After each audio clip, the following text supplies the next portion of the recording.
നമസ്കാരം.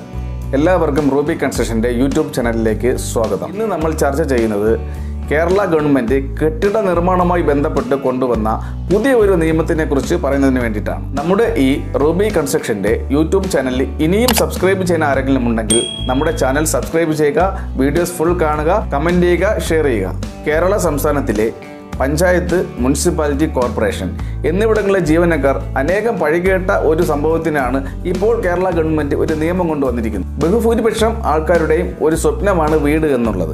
പക്ഷേ വീടിൻ്റെ പെർമിറ്റ് വർക്കുന്നതിന് വേണ്ടി ഓഫീസ് കയറി ഇറങ്ങി ഏകദേശം ഒരു മാസത്തോളം സമയമെടുക്കുന്ന ഒരു പ്രക്രിയയാണ് വീടിൻ്റെ പെർമിറ്റ് മേടിക്കുക എന്നുള്ളത്. അതുകൊണ്ട് തന്നെ ഈ പെർമിറ്റ് മേടിക്കുക എന്നുള്ള ഒരു ചടങ്ങ് വളരെ വലിയ ഒരു കടമ്പ തന്നെയായിരുന്നു. ഇപ്പോൾ കൊണ്ടുവന്ന ഈ നിയമ ഭേദഗതിയിലൂടെ ഉദ്യോഗസ്ഥ ഇടപെടൽ കുറയുകയും പെർമിറ്റ് ലഭ്യമാക്കേണ്ട കാലാവധി കുറയുകയും ചെയ്യുന്നു. അതോടുകൂടി പൊതുജനങ്ങൾക്ക് വീടിൻ്റെ പെർമിറ്റ് എടുക്കുന്നതിനുള്ള കാലതാമസം കുറയുന്നത് പോലെ തന്നെ അതിനുള്ള ജോലി ഭാരം കുറഞ്ഞിരിക്കുന്നു. പഞ്ചായത്ത് രാജ് മുനിസിപ്പൽ നിയമനിർമ്മാണ ഭേദഗതി ഓർഡിനൻസിലെ സെൽഫ് സർട്ടിഫൈഡ് പെർമിറ്റ് എന്ന ആശയമാണ് 2021 ജൂൺ മാസം 29 കേരളത്തിൽ പ്രാബല്യത്തിൽ വന്നത്. ഇതിൻ്റെ ആശയം എന്താണെന്ന് വെച്ചാൽ, കേരളത്തിലെ ഇപ്പോൾ ഒരു സ്ഥലത്ത് നിലവിലുള്ള കെട്ടിട നിർമ്മാണ ചട്ടങ്ങൾ പാലിച്ചുകൊണ്ട് വീട് വച്ചു കൊള്ളാം എന്ന ഒരു സമ്മതപത്രം കെട്ടിടത്തിൻ്റെ ഉടമസ്ഥനും ലൈസൻസിയും ചേർന്ന് സമ്മതപത്രം തദ്ദേശ സ്വയംഭരണത്തിൽ നൽകുന്നതോടുകൂടി അവിടുത്തെ സെക്രട്ടറി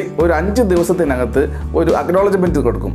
അതിനെയാണ് ഇപ്പോൾ നമ്മുടെ പെർമിറ്റ് എന്ന് പറയുന്നത്. കുറച്ചുകൂടി ലളിതമായി പറഞ്ഞു കഴിഞ്ഞാൽ, വീട് വയ്ക്കുന്ന ഉടമസ്ഥനും ലൈസൻസിയും ചേർന്ന് നമ്മുടെ പഞ്ചായത്തിൽ കൊടുക്കുന്ന സ്വയം സാക്ഷ്യപ്പെടുത്തലിൻ്റെ അടിസ്ഥാനത്തിൽ കെട്ടിട ഉടമയെ പൂർണ്ണമായി വിശ്വസിച്ചുകൊണ്ടാണ് പഞ്ചായത്ത് അല്ലെങ്കിൽ മുനിസിപ്പാലിറ്റി ഇതിനുള്ള അനുവാദം കൊടുക്കുന്നത്. ഗവൺമെൻറ്റിൻ്റെ ഇപ്പോൾ കൊണ്ടുവന്ന നിയമ ഭേദഗതി കൊണ്ട് നമുക്ക് എല്ലാ ബിൽഡിങ്സിനും കിട്ടത്തില്ല.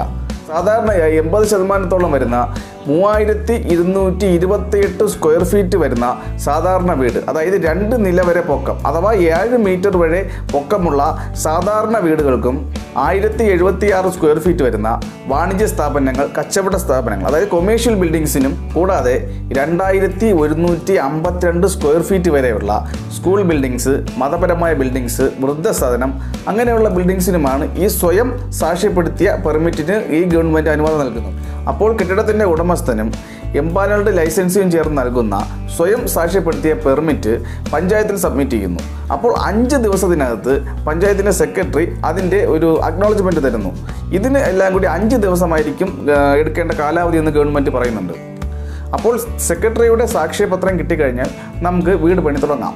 വീട് വയ്ക്കുന്നതിന് മുമ്പ് നമ്മൾ തദ്ദേശ സ്വയംഭരണ സ്ഥാപനത്തിൽ നൽകുന്ന ബിൽഡിംഗ് പെർമിറ്റ് അപേക്ഷ ഇത് നമ്മൾ ആദ്യം കൊടുക്കുമ്പോൾ അത് കഴിഞ്ഞിട്ട് ക്ലറിക്കൽ സെക്ഷൻ, എഞ്ചിനീയറിംഗ് സെക്ഷനിലുള്ള പരിശോധനകളുണ്ടാവും. അതുകൂടാതെ സൈറ്റ് വിസിറ്റ് ഉണ്ടാവും. അപ്പോൾ ഇങ്ങനെയുള്ള ഉദ്യോഗസ്ഥ ഇടപെടൽ നമുക്ക് ഇപ്പോഴുള്ള ഒരു നിയമം വന്നതിലൂടെ നമുക്ക് കുറയ്ക്കാനാകും. ഇതിലൂടെ തദ്ദേശ സ്വയംഭരണ സ്ഥാപനങ്ങളിലെ ജീവനക്കാർക്കുള്ള ജോലിഭാരം കുറയും. അതുകൂടെ തന്നെ ഉടമസ്ഥന് പെർമിറ്റുമായി ബന്ധപ്പെട്ട ജോലിഭാരം കുറയുകയും സമയം ലാഭിക്കുകയും ചെയ്യാൻ പറ്റും. പക്ഷേ സ്വയം സാക്ഷ്യപ്പെടുത്തിയ ഈ പെർമിറ്റ് കെട്ടിട ഉടമയും എംപാനൽഡ് ലൈസൻസിയും ചെക്ക് ചെയ്യണം. അതായത് നിലവിലുള്ള ബിൽഡിംഗ് റൂൾസിന് അനുസൃതമായിട്ടാണോ ഈ ബിൽഡിംഗ് ചെയ്യുന്നത് എന്ന് കൃത്യമായിട്ടും ലൈസൻസിയും ഓണറും ഉറപ്പുവരുത്തേണ്ടതാണ്. അതുപോലെ തന്നെ ഗവൺമെൻറ് കൊണ്ടുവന്ന പുതിയ നിയമ ഭേദഗതി കൊണ്ട് നമ്മുടെ സാധാരണ എഞ്ചിനീയർമാർക്കും ആർക്കിടെക്റ്റുമാർക്കും സൂപ്പർവൈസർമാർക്കും നിലവിലുള്ള ലൈസൻസ് തന്നെ ഒരു നിശ്ചിത ഫീസ് അടച്ചിട്ട് അർബൻ അഫയേഴ്സിൽ പോയി എംപാനൽ ചെയ്തിരിക്കണം. അതും ഇപ്പോൾ കൊണ്ടുവന്ന നിയമ ഭേദഗതിയിൽ പറയുന്നുണ്ട്. ഇപ്പോൾ കൊണ്ടുവന്ന അമെൻമെൻറ്റിൽ പറയുന്ന മറ്റൊരു കാര്യം, അതായത് നമ്മുടെ കെട്ടിട നിർമ്മാണവുമായി ബന്ധപ്പെട്ട് ഏതെങ്കിലും സ്ഥാപനത്തിൽ നിന്ന് നമുക്ക് നോ ഒബ്ജക്ഷൻ സർട്ടിഫിക്കറ്റ്, അതായത് എയർപോർട്ടിൻ്റെ സാക്ഷ്യം വല്ലതും മേടിക്കുന്നുണ്ടെങ്കിൽ അതിൻ്റെ ഒരു പേപ്പർ കൂടി നമ്മൾ കൊടുക്കുന്ന സ്വയം സാക്ഷ്യപ്പെടുത്തിയ പെർമിറ്റിൻ്റെ കൂടെ നൽകേണ്ടതാണ്. കേരളത്തിലെ നിലവിലുള്ള സാഹചര്യം അനുസരിച്ചിട്ട് മുനിസിപ്പാലിറ്റികളിൽ ഏകദേശം ഒരു വർഷം 80,000 ബിൽഡിംഗ് അപേക്ഷയും അതുപോലെ ഗ്രാമപഞ്ചായത്തുകളിൽ 1,65,000 ബിൽഡിംഗ് പെർമിറ്റിൻ്റെ അപേക്ഷയുമാണ് നമ്മളിപ്പോൾ ഒരു വർഷം കിട്ടുന്നത് കേരളത്തിൻ്റെ കണക്കനുസരിച്ചിട്ട്. അപ്പോൾ പുതിയ നിയമപ്രകാരം സ്വയം സാക്ഷ്യപ്പെടുത്തുന്ന പെർമിറ്റിലൂടെ ഏകദേശം 2 ലക്ഷത്തോളം അപേക്ഷ, ഒരു വർഷം ലഭിക്കുന്ന 2 ലക്ഷത്തോളം ബിൽഡിംഗ് പെർമിറ്റിൻ്റെ അപേക്ഷ ഇതിലൂടെ പരിഹരിക്കാനാകുമെന്നാണ് ഇപ്പോൾ ഈ ഗവൺമെൻറ് വിലയിരുത്തുന്നത്. ഇപ്പോൾ ഒരു ബിൽഡിങ്ങിൻ്റെ നിർമ്മാണത്തിനോ പുനർനിർമ്മാണത്തിനോ വേണ്ടിയിട്ട് എംപാനൽഡ് ലൈസൻസും വീടിൻ്റെ ഉടമസ്ഥനും ചേർന്ന് നൽകുന്ന സ്വയം സാക്ഷ്യപ്പെടുത്തിയ പെർമിറ്റ് അത് നമ്മുടെ നിലവിലുള്ള ഏതെങ്കിലും ബിൽഡിംഗ് റൂൾസിന് എതിരായിട്ട് ചെയ്യുകയാണെങ്കിൽ, അതായത് റൂൾസ് വയലേറ്റ് ചെയ്ത് ചെയ്യുകയാണെങ്കിൽ ലൈസൻസിയുടെ ലൈസൻസ് 5 വർഷത്തോളം റദ്ദ് ചെയ്യുന്നതായി. അതുപോലെ തന്നെ ബിൽഡിംഗ് റൂൾസ് വയലേറ്റ് ചെയ്ത് നിർമ്മിക്കുന്ന സാഹചര്യങ്ങളിൽ കെട്ടിട ഉടമയ്ക്കും ഇതുപോലെ ഫൈൻ വരുന്നതാണ്. 1076 സ്ക്വയർ ഫീറ്റ് വരെ പ്ലിന്ത് ഏരിയ ഉള്ള വീടുകൾക്ക് 2 ലക്ഷം രൂപ പിഴയും, 2152 സ്ക്വയർ ഫീറ്റ് വരെയുള്ള കെട്ടിടങ്ങൾക്ക് 4 ലക്ഷം രൂപയും, 3228 സ്ക്വയർ ഫീറ്റ് വരെയുള്ള കെട്ടിടങ്ങൾക്ക് 6 ലക്ഷം രൂപയുമാണ് ഇപ്പോൾ സർക്കാർ പിഴ ഈടാക്കാൻ തീരുമാനിച്ചിരിക്കുന്നത്. ഇപ്പോൾ രജിസ്റ്ററിംഗ് അതോറിറ്റി, അതായത് ഇപ്പോൾ പിഴ ഈടാക്കിയതിൽ എന്തെങ്കിലും ആക്ഷേപമോ ഈ പിഴ ഈടാക്കുന്നതിൽ എന്തെങ്കിലും സങ്കടമോ ഉണ്ടെങ്കിൽ നമുക്ക് ഈ 30 ദിവസം കാലാവധിക്ക് തന്നെ ഈ ഗവൺമെൻറ്റിന് നമുക്ക് അപ്പീൽ നൽകാം. നിയമത്തിൽ പറയുന്ന മറ്റൊരു കാര്യം എന്തെന്ന് വെച്ചാൽ, നമ്മൾ ഇപ്പോൾ സ്വയം സാക്ഷ്യപ്പെടുത്തിയ അപേക്ഷ കെട്ടിട ഉടമസ്ഥനും ലൈസൻസിങ് കൊണ്ട് നൽകുന്നു. അതിനുശേഷം സെക്രട്ടറി 5 ദിവസം തന്നെ അക്നോളജ്മെൻറ്റ് തരുന്നു. അപ്പോൾ തന്നെ പെർമിറ്റായി. എന്നിട്ട് ഉടമയുടെ തീയതിക്ക് തന്നെ വീടിൻ്റെ പണി തുടങ്ങും. ഇതിൻ്റെ അടിസ്ഥാനം കംപ്ലീറ്റ് ആകുമ്പോൾ കോർപ്പറേഷനിൽ നിന്നോ പഞ്ചായത്തിൽ നിന്നോ സ്ഥലം വിസിറ്റ് ചെയ്യാൻ നമുക്ക് അപേക്ഷ കൊടുക്കുക. അതിന് നമുക്ക് എംപാനൽഡ് ലൈസൻസുകളാണ് ഇതിനുള്ള നടപടിക്രമങ്ങൾ എടുക്കേണ്ടത്. കേരള ഗവൺമെൻറ് ഇപ്പോൾ കൊണ്ടുവന്ന ഈ നിയമ ഭേദഗതി കൊണ്ട് കൂടുതൽ റെസ്പോൺസിബിലിറ്റി വരുന്നത് കെട്ടിടത്തിൻ്റെ ഉടമസ്ഥനും ലൈസൻസിക്കുമാണ്.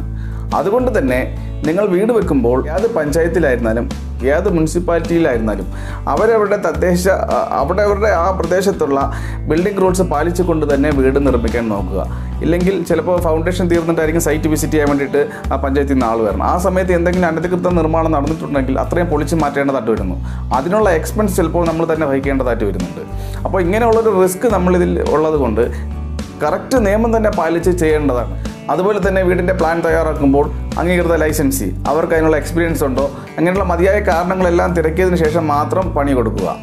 അല്ലെങ്കിൽ ചിലപ്പോൾ അവസാനം നമുക്ക് എല്ലാം ചെയ്ത് ആദ്യം ചിലപ്പോൾ അവർ വിസിറ്റ് ചെയ്യാൻ വരുന്നില്ലല്ലോ. പഞ്ചായത്തിൽ നിന്ന് ആരും വരാത്തത് കൊണ്ട് നമുക്ക് കൊടുക്കുന്ന രേഖകളനുസരിച്ച് ചിലപ്പോൾ അവർ നമുക്ക് പെർമിറ്റ് തന്നേക്കാം. ആ ഒരു രീതിയിൽ നമ്മൾ വർക്ക് ചെയ്ത് അവസാനം നമ്പർ ഇടാൻ പോകുമ്പോഴായിരിക്കും ചിലപ്പോൾ എന്തെങ്കിലും വയലേഷൻ വരുന്നത്. അപ്പോൾ അങ്ങനെയുള്ള സാഹചര്യം വന്നു കഴിഞ്ഞാൽ ചിലപ്പോൾ ഒന്നുകിൽ നമ്മുടെ അൺഓതറൈസ്ഡ് ബിൽഡിംഗ് ആയിട്ട് നമുക്കത് കിടക്കും. അതുകൊണ്ട് തന്നെ ആദ്യം തന്നെ എല്ലാ നിയമങ്ങളും പാലിച്ചുകൊണ്ട് കെട്ടിട നിർമ്മാണം പൂർത്തിയാക്കാൻ ശ്രമിക്കുക. നമ്മുടെ ഈ വീഡിയോ എല്ലാവർക്കും ഇഷ്ടമായെങ്കിൽ നമ്മുടെ ഈ ചാനൽ സബ്സ്ക്രൈബ് ചെയ്യുക, ലൈക്ക് ചെയ്യുക, കമൻറ്റ് ചെയ്യുക, ഷെയർ ചെയ്യുക.